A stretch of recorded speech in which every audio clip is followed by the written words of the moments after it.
BlockFi to develop crypto asset management products with Neuberger Berman. The new products will be housed in a separate entity called BlockFi NB. Crypto lender BlockFi has partnered with private investment manager Neuberger Berman to develop new crypto asset management products. The new products will be housed in a separate entity called BlockFi NB, according to an announcement Monday. BlockFi NB said exchange-traded funds, ETFs, are likely to be among the products it develops. We think this combination will help us to improve on products currently in the market so that we can give investors cost-effective and convenient access to the performance of digital assets from their brokerage accounts, Greg Collett, president of the new entity, said. Neuberger Berman, a $400 million asset manager, recently tweaked the strategy of its $164 million commodities fund, allowing up to 5% of its assets to be held in Bitcoin futures and funds. BlockFi CEO wants SEC to weigh in on crypto lending.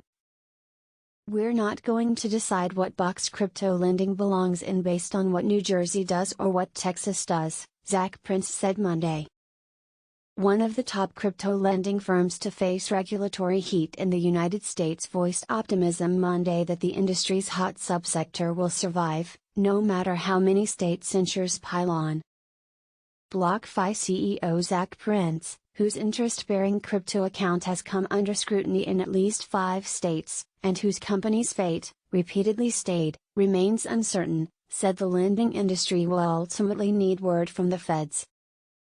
We're not going to decide what box crypto lending belongs in based on what New Jersey does or what Texas does or what any one other state does.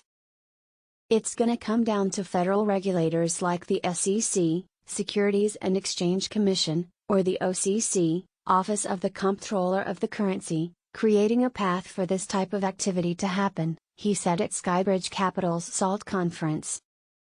The controversy is a fight of definitions. BlockFi has insisted its interest account service is not a security, while the state securities regulators claim otherwise. Coinbase is staring down a similar morass with the SEC, which has threatened to sue over a crypto lending product it has not yet launched. Federal fights may yield a more enduring verdict for the U.S. lending industry, according to Prince. There needs to be clarity at the national level, he said. Prince insisted that crypto loans are a service U.S. consumers want, and asserted that the country's government will not allow it to fall behind.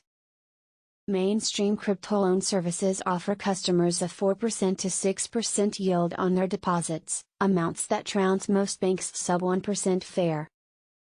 More French decentralized finance, DeFi, protocols often promise returns far higher. That's wowed crypto investors and spooked skeptics. Prince said these crypto loans are fundamentally good for customers in the crypto market too.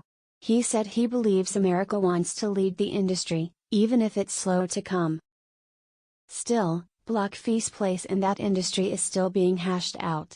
New Jersey regulators have repeatedly delayed a cease and desist order that would shut down new account onboarding worldwide.